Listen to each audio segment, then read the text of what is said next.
semuanya, kali ini SMA Negeri 1 Sedayu bersama OSIS Satria Widya Bakti melakukan kunjungan ke Hospital Tito Alba di Desa Samben, Argomulyo. Kita ingin menggali lebih dalam mengenai maskot SMA Negeri 1 Sedayu, yaitu burung hantu itu sendiri. Hospital Tito Alba ini didirikan dan dimiliki oleh Bapak Jatiman yang juga telah mendapatkan penghargaan Kalpataru tingkat DI Yogyakarta, serta tempat Hospital Tito Alba ini sendiri juga pernah dijadikan tempat skripsi anak UGM loh. Pasti teman-teman penasaran kan bagaimana kelanjutannya? Yuk ikuti terus!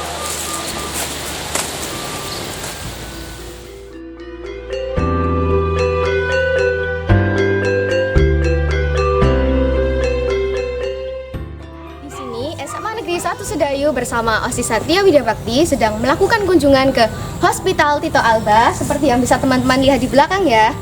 Dan tentunya tujuan kita untuk melakukan kunjungan ini adalah karena SMA Negeri 1 Sedayu sendiri sedang mengajukan menjadi sekolah adiwiyata nasional, dan tentu saja karena maskot kita itu berhubungan dengan burung hantu, oleh karena itu kita melakukan kunjungan ke Hospital Tito Alba ini milik Bapak Jatiman nggih. Tentunya itu juga karena rasa kepedulian kami terhadap konservasi Tito Alba tersebut. Oke, di sini bersama Bapak Jatiman selaku pemilik Hospital Tito Alba. Nah, di sini saya nanti akan mengajukan beberapa pertanyaan ya, Pak, mengenai hospital yang dimiliki oleh Bapak Jatiman ini. Nah, sebenarnya Hospital Tito Alba itu apa sih, Pak, dan awal mula berdirinya itu bagaimana? Karena untuk pertama kali itu banyak Tito Alba yang sakit, tapi tidak ada yang memelihara, dan untuk penyembuhan tidak ada. Terus saya mempunyai ide itu penyembuhan Tito Alba. Terus saya dirikan untuk hospitalnya, karena ini hospital merupakan suatu rumah sakit atau klinik Tito Alba. Jadi kita mencari Tito Alba yang sakit-sakit terus dibawa ke sini, nanti saya obati dan saya pelihara, terus nanti bisa sembuh kembali dan bisa pulih seperti semula. Jadi bisa dilepas untuk mencari tikus lagi. Ya. Tapi ini awal mula berdirinya itu tahun 2018 ya? Tapi sebelumnya tahun 2018 itu saya sudah memelihara atau sudah menangani Tito Alba. Oh, itu milik Bapak sendiri atau milik orang lain? Oh, milik sendiri. Ya. Sebenarnya kok Tito Alba sendiri itu di desa ini, di Argomulyo sendiri itu digunakan untuk apa sih, Pak? Untuk Tito Alba itu memang untuk menangani masalah hama tikus. Itu yang paling efektif dan efisien. Karena Tito Alba itu makan tikus. Jadi tidak lain makannya tidak ada yang lain. Cuma tikus. Berarti itu burung hantu khusus pemakan tikus. Pemakan tikus. Dan di samping itu juga untuk satu ekor burung hantu itu tiap malam itu makan 3 ekor sampai 4. Tapi untuk membunuh itu 5 sampai 6 ekor. Jadi lumayan banyak. Iya. Jadi kita sangat efektif dan efisien. Daripada kita mengumpan atau kita gerobokan, itu lebih baik secara alami itu Tito Alba yang membunuh. Ya, jadi sangat berkurang sekali. Sini dulu sebelum ada Tito Alba kerap tidak panen, tapi sekarang ya. Tapi ya itu tadi secara tidak langsung petani itu sendiri sudah diuntungkan oleh itu. Jadi merasa sangat terbantu dengan kehadiran Tito Alba ini, Pak. Nah. Oke. Berarti kalau saya pernah dengar juga kan Tito Alba ini pernah istilahnya viral atau kondang di Argomulyo, itu alasannya juga karena sangat membantu petani tersebut. Iya. Oke. Iya. Berarti teman-teman kemungkinan besar karena di lingkup Argomulyo sendiri Tito Alba tersebut sangat membantu petani dalam menangani hama, terutama hama tikus. Oleh karena itu mungkin saja sekolah kami SMA Negeri 1 Sedayu memberikan penghargaan kepada Tito Alba dengan menjadikan Tito Alba tersebut maskot dari SMA Negeri 1 Sedayu sendiri. Itu mungkin kalau untuk penanganannya di sini itu nanti Tito Albanya diapakan nih, Pak? Kan itu bisa kita lihat ada semacam tempat untuk hinggap kali ada rumahnya nih, Pak. Jadi untuk pemeliharaan untuk dalam proses penanganan yang sakit itu kan kami letakkan di sini. Jadi nanti kalau sudah saya obati, saya pelihara, itu terus nanti tidurnya atau masuk di dalam ruboa, rumah burung hantu, itu termasuk ruboa. Terus tengger ini untuk dia memang senangnya biasanya nengger, Tengger gitu ya Pak. tengger, ya. Jadi setelah itu kalau sudah sembuh nanti ada kelompok tani yang ingin minta Tito albanya, diminta terus nanti untuk pengembangan di daerah yang minta itu. Jadi di samping itu juga itu keuntungan petani itu tidak hanya di ruang lingkup sini aja. Asalnya untuk Tito alba itu penjelajahnya sekitar 2 kilo. Jadi sini sampai 2 kilo radiusnya dia untuk cari makan. Jadi tidak hanya sekitar sini aja yang diuntungkan. Ya. Jauh juga nggak Pak 2 kilo Iya, itu? 2 kilo itu untuk penjelajah. Jadi perkembangannya Tito alba memang ya agak cepat kalau tidak ada tangan jahil, terutama untuk ditembak atau diapa-apakan itu mungkin agak lumayan perkembangannya, populasinya cepat karena satu induk atau satu pasang induk itu bisa anaknya bisa 4 pasang, 3 pasang ya. Jadi ya itu tadi memang untuk sangat efektif dan efisien untuk penanganan masalah hama tikus. Mungkin di kelompok-kelompok lain, mungkin daerah-daerah Sayegan atau daerah mana itu banyak yang tidak mengeterapkan masalah pelestarian Tito alba, itu ya mungkin untuk tikusnya ya agak banyak jenak ya, nyaman. Oh. Jadi nyaman, jadi tidak ada yang tidak ada yang mengusik, jadi akhirnya perkembangannya lebih besar. Karena nggak ada yang memangsang. Iya, ya. Di samping itu juga itu memang kalau kenyamanan untuk hidup itu memang anaknya lebih banyak untuk tikus. Ya. Padahal itu satu pasang tikus itu 1 tahun itu bisa berkembang sampai 2.463 ekor. Jadi anak kemana jadi sudah buyut. Wah, banyak sekali ya Pak. Iya, jadi perkembangannya memang tikus kalau dibiarkan, kalau tikus satu pasang sudah mengamankan 2.600 berapa ekor, 2.460 berapa ekor per tahunnya. Ya, itu satu pasang, atau nanti kalau beberapa pasang kan bisa mengurangi banyak sekali.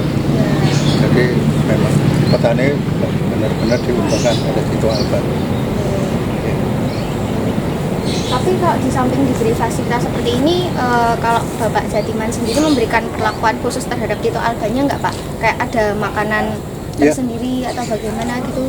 Kami kerjasama dengan kelompok tani lain. Seandainya kelompok tani ada seperti ini, nanti ada dibuat pagar plastik itu ada perangkapnya. Atau kalau ada tikus yang terperangkap itu nanti saya ambil untuk makan. Kalau enggak itu kami kami beli emprit di plastik. Ya itu. Di samping itu juga ini enggak ada bantuan atau subsidi dari pemerintah. Tidak ada. Saya untuk usaha sendiri nih Pak. Iya. Nah, adanya seperti itu, terus mungkin pemerintah ya memang banyak. Kemarin itu tiap berapa hari ke sini itu banyak. Jadi dari LBH lingkungan hidup, lingkungan hidup itu juga ke sini. Jadi itu kemarin itu ya satu mobil. Nah, terus saya bagi wawancara itu saya mendapat Kalpataru. Oh, Kalpataru. Kalau boleh tahu Kalpataru sendiri itu apa nih Pak? Bisa tolong diceritakan juga. Kalpataru itu suatu penghargaan kegiatan-kegiatan individu maupun kelompok. Oh, gitu. Ya, jadi yang itu termasuk kegiatan yang tidak ada kaitannya dengan lembaga pemerintahan itu. Pemerintah. Jadi menciptakan keadaan sendiri. Jadi seandainya Tito Alba itu kan langka Mbak untuk untuk melestarikan atau memelihara atau menangani masalah Tito Alba yang sakit itu mungkin tidak ada. Iya. Cuma ya itu deh, tidak ada yang menangani atau jarang yang menangani seperti itu, jadi kata itu diberi penghargaan. Lain sama penilaian, kalau lomba itu memang penilaian, ada saingannya. Iya. Kalau Kalpataru enggak, Enggak ada. itu cuma penghargaan. Tapi lebih berharga penghargaan daripada penilaian. Oke. Kalau untuk Kalpatarnya sendiri itu Bapak Jatiman mendapat Kalpataru tingkat apa nggih, kabupaten atau provinsi niku Pak? Itu provinsi. Provinsi. Iya. Oh, jadi satu provinsi Yogyakarta niki nggih Pak? Iya. Oh.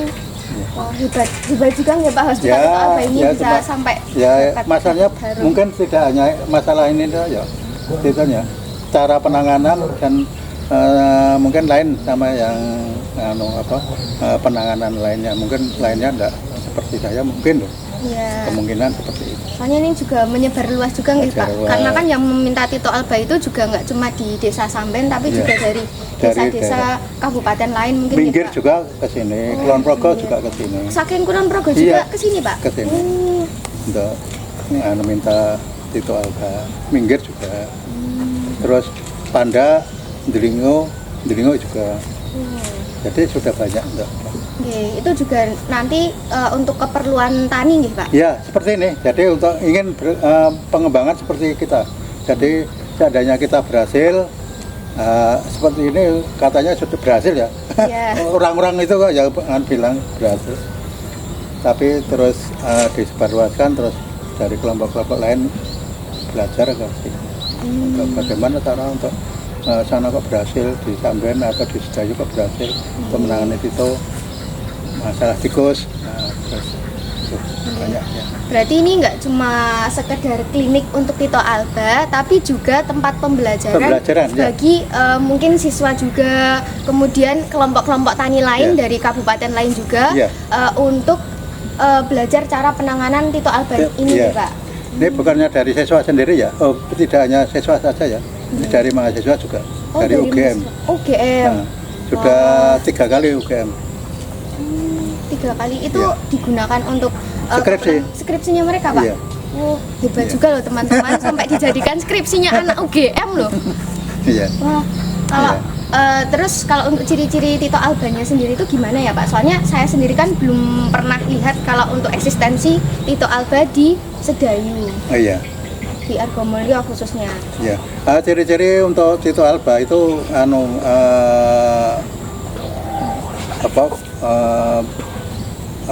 wajahnya itu segitiga, bundar, agak oval. Terus badannya itu besar, terus agak putih, Putih. ya, agak putih ke coklat-coklatan. Jadi memang ada ciri khasnya masing-masing. Jadi memang untuk burungan itu memang beberapa macam ya. Itu yang paling efektif untuk masalah tikus itu cuma Tito Alba. Itu Lainnya tidak ada. kalau Tito Alba sendiri beratnya itu bisa mencapai berapa kilo Pak untuk 1 ekor? Itu kalau Tito itu memang badannya ringan. Oh, ringan. Jadi baik itu bulu itu sangat ringan sekali, sangat lembut sekali. Terus badannya jadi paling enggak itu cuma 6 on. Kok 6 ons? Jadi setengah kilo lebih sedikit, kadang-kadang setengah kilo. Termasuk ringan nih Pak. Ringan. Jadi memang. Tapi untuk sayapnya itu kalau melebar itu bisa mencapai 110 Sentimeter. Ya. Ya. Sampai ya panjang nih Pak itu. Panjang. Ya, itu untuk menangkap jadi untuk menangkap tikus itu tidak kentara atau tidak terdengar karena bulunya itu sangat lembut sekali, jadi tidak bersuara. Jadi kalau Tito Alba itu pas memangsa tikus misalnya itu tidak terdengar nih Mbak waktu terbangnya Oh, itu? enggak. Dia memang itu sudah alami ya. Memang seperti itu. Jadi sangat lembut sekali. Tidak menimbulkan suara nih Pak? Enggak. Jadi langsung begitu lihat pulang bisa. Itu untuk daya lihat itu sekitar 200 meter itu sudah dia sudah lihat. 200 meter. Jadi memang untuk apa ya, penciuman maupun penglihatan itu sangat kan. Dari 200 meter sudah kelihatan dari dia. Iya. Hebat-hebat juga nggih Pak Iya. Alfa niki. Jadi untuk di samping itu juga kalau petani itu meletakkan atau menanam rubuha itu harus lihat pada sore hari. Oh, nggih. Sore hari dia harus dipantau dari mana asal dari terbangnya itu loh.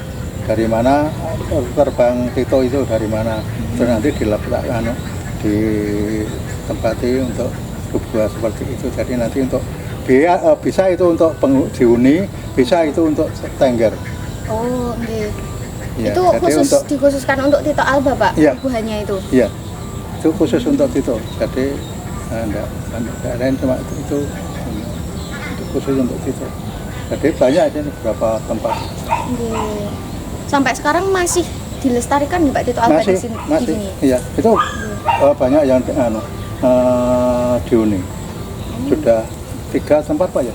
Itu. Tapi kalau lihat itu rubuha itu tidak siang hari ini Mbak. Malam-malam atau sore-sore gitu? Ya. Setelah maghrib. Oh, setelah maghrib. Kalau sekarang seandainya siang seperti ini lihat di dalamnya nanti elek atau dia tidak mau masuk lagi. Oh, kok bisa seperti itu? Nah, Kenapa? Pak? masalahnya dia akan terbang di tempat lain atau di tempat bingung toh Mbak, kalau itu kan termasuk itu binatang malam. Kalau siang kan dia seharusnya istirahat atau tidur di rubuha, tapi diusik terus pergi nanti tidak akan kembali ke pulau. Oh, jadi merasa terganggu gitu nih Pak? Terusik toh, jadi tidak akan kembali lagi. Itu kasihan karena seperti itu. Jadi sudah ditempati tapi orangnya lihat dan seperti apa, akhirnya ya itu dampaknya seperti itu. Jadi malah sia-sia nih Pak dalam memeliharaannya. Kalau misalkan ada yang nggak sengaja untuk melihat waktu siang-siang kayak ngintip gitu nih Pak. Itu masalahnya tidak tahu resiko dari pihak kantor. Pertanyaan terakhir mungkin. Yeah. Jadi kami juga ingin tahu mungkin apa alasan dari Bapak Jatiman sendiri untuk terus melestarikan Hospital Tito Alba milik Bapak ini. Ya, ini karena kita selalu mendukung-dukungan ke kelompok tani, ke daerah-daerah lain. Itu karena kita sudah merasakan sendiri kalau keuntungan dan kemanfaatan dari itu sangat besar sekali terhadap petani. Jadi sangat ada dan efisien untuk membasmi masalah tikus sama tikus. Jadi kita di mana saja kita selalu untuk mendukung-dukungkan atau menarik atau suruh untuk melestarikan Tito Alba karena kita sudah menangani sendiri dan kita sudah merasakan sendiri. Jadi kelompok lain kalau bisa ikut juga melestarikan Tito Alba. Jadi kalau tidak seperti itu bisa paling enggak dia ikut partisipasi untuk melestarikan juga. Melestarikan. Jadi jangan sampai nanti Tito Alba merasa terganggu atau tidak ada manfaat terhadap petani, jadi langsung dibunuh atau dimana apa-apakan karena belum tentu atau belum tahu manfaat daripada Tito Alba itu sendiri. Kalau sudah tahu, oh ya ini menguntungkan dari petani, saya ikut melestarikan. Mungkin seperti itu dari petani. Ini mungkin mudah-mudahan kita selalu memberi masukan kepada kelompok kepada orang lain supaya nanti bisa melestarikan itu juga. Mungkin dari petani-petani lain itu banyak yang terserang, itu memang sukar untuk menangani masalah tikus, tapi yang paling baik Tito Alba. jadi temannya petani itu Tito Alba. Sangat menguntungkan dari Tito. Oke, baik. Terima kasih nih Bapak Iya, Jatiman sama-sama. atas waktunya untuk Iya. wawancara mengenai Hospital Tito Alba milik Bapak ini. Iya. Kami juga selaku SMA Negeri 1 Sedayu di sini merasa sangat bangga setelah mengetahui manfaat dari Tito Alba sendiri terhadap petani di Argomulyo. Oleh karena itu, kami juga berharap siswa-siswi SMA Negeri Sedayu dapat menjadi bermanfaat seperti Tito Alba memberikan manfaat kepada lingkungan sekitar, alam, serta petani yang ada di Argomulyo. Oke, mungkin sekian dulu dari kami. Terima kasih teman-teman atas perhatiannya. Sampai jumpa di video selanjutnya. Wassalamualaikum warahmatullahi wabarakatuh.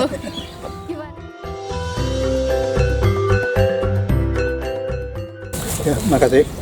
Perkenalan, saya nama Jakiman, Desa Argomulyo, Kecamatan Sedayu, tempatnya di Samben. Di sini saya yang menangani masalah Tito Alba, pertama hospitalnya, itu saya juga yang menangani sendiri untuk Tito. Dan di samping itu juga ini dari SMA Negeri Argomulyo Sedayu, SMA 1 Sedayu, itu berlogo Tito Alba. Itu memang pas karena nantinya kefungsian daripada Tito Alba itu banyak sekali fungsinya, dan di samping itu juga di Sekolah Argomulyo SMA 1 Sedayu itu pantas dan baik sekali menjadi adik wisata. Jadi memang seperti itu karena disesuaikan dengan logonya. Logo dari SMA 1 Sedayu itu Alba, dan di samping itu juga sekarang SMA 1 Sedayu menangani dan masalah pelestarian Tito Alba, makanya ini sudah pas jadi adik wisata. Tuh, jadi ini sudah sinkron antara simbol sama SMA-nya, SMA 1 Sedayu. Mudah-mudahan adanya seperti ini bisa memberi contoh kepada SMA-SMA lainnya dan menjadi teladan untuk menangani masalah hama tikus, terutama pelestarian Tito Alba. Mungkin tidak hanya di pendidikan aja, tapi ini sudah menangani masalah lingkungan juga. Cuma itu mudah-mudahan nanti bisa berkembang dengan baik. Terima kasih.